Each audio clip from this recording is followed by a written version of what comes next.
Hey everybody, Greg Ray here with Outdoor Solutions Long Range Shooting Schools, and we are bringing you another Tacticam tip.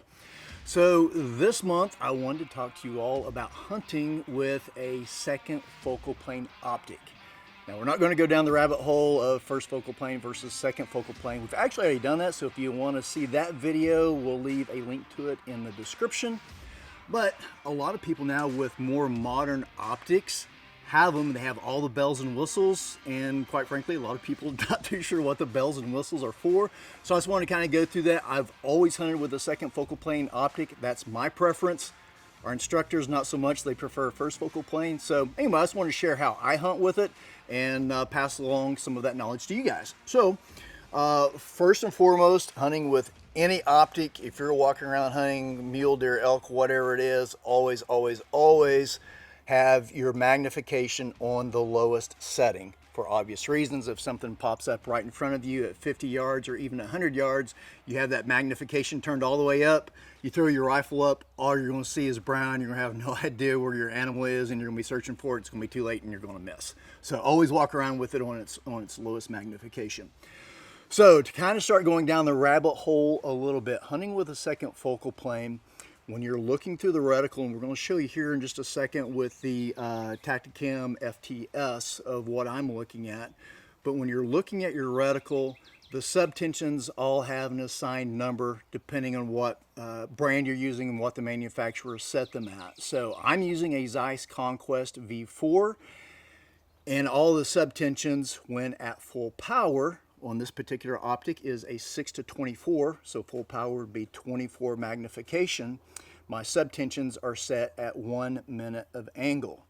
Now, the disadvantage with second focal plane is that whenever you go off of that full magnification, your subtensions change. So they are no longer accurate at that 1 minute of angle setting like I have here on this optic. So what I want to do is I'm going to get down on the rifle and I'm going to show you some holds of what they would be in this particular model, and then what they would be is if we went to half magnification, or in this case, since I'm using a 6-24, would be 12. Obviously, if you're hunting with a 3x9 optic, half power is going to be 4.5. If you're hunting with a very common 3-18, half is going to be 9. So you just need to look at your particular optic and you can see what I'm talking about. So on this model, as you can see, I've got 24 full magnification.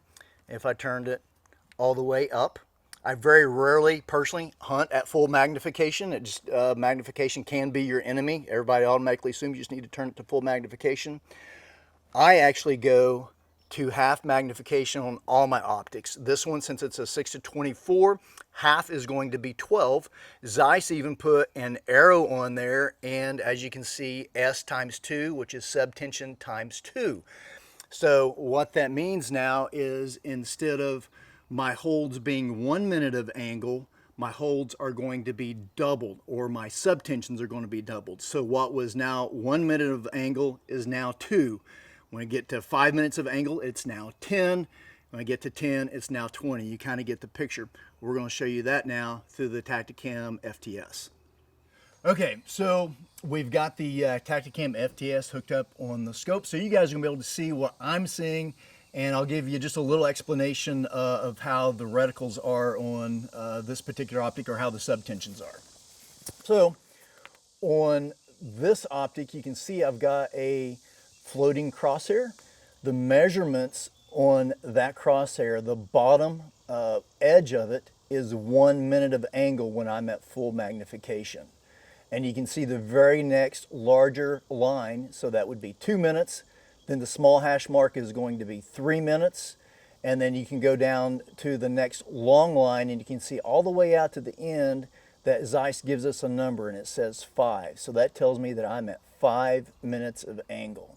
So now here's where the difference on a second focal plane comes into play. Let's say I don't need all that magnification, and half power is pretty much where I always hunt with a second focal plane. It gives me all the magnification that I need, and I have a much wider field of view, so that if I happen to shoot at an animal and I hit, I can see my own impact, and I can see what direction the animal went. That's the main reason that I hunt at half magnification. So now that bottom part of the crosshair that I said was 1 minute at half power is now 2 minutes of angle. And if we go all the way down to where that 5 is on the right hand side, instead of being 5 minutes of angle at half magnification, it is now 10 minutes of angle. So if you do the math, you see the numbers down there, you see the 10, that's now 20 minutes of angle. So what I'm going to do next is we'll do send a couple of rounds downrange. I'll use the exact same hold at full magnification and then the same hold at half magnification so that you can see the difference. Okay, so here's what I'm going to do now. We've got the FTS set up so you can see what I'm seeing, and then we also have the spotter LR set up focused on the target so you can see the impacts there. What I'm going to do is I'm going to send one round downrange at full magnification using a 1 minute hold. Then we're going to go to 50% magnification using the exact same hold so you can see what happens with the elevation of the impact. Here we go.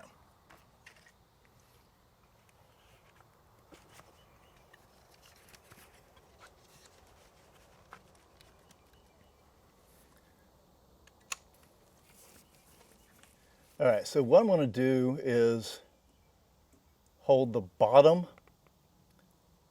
of that floating crosshair right at the top of that diamond. I'm at full magnification.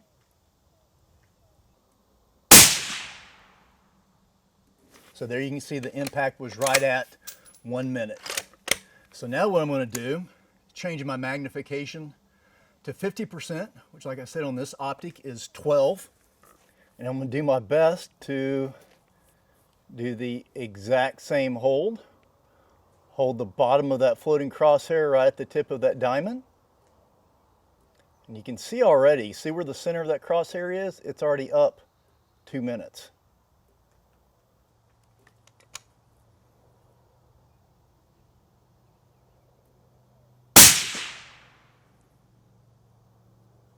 So now if you look at the elevation on that, all I did was change going from full magnification to half magnification, did the exact same hold, and as you can see what we saw through the spotter LR is that I'm 1 minute higher with the exact same hold. So that's what a second focal plane optic does different. So whenever you're out in the field, the best advice that I can give you is that you need to know or understand what your subtensions are within your reticle. Now, on an optic like this, you know, we've got our dial that we can use. Sometimes you just don't have time to use it, and the reticle is going to be much, much faster. So make sure that you understand what your subtensions are and determine whether you're going to shoot at full magnification or half magnification. Hope you guys enjoyed this Tacticam tip, and we will see you all next month.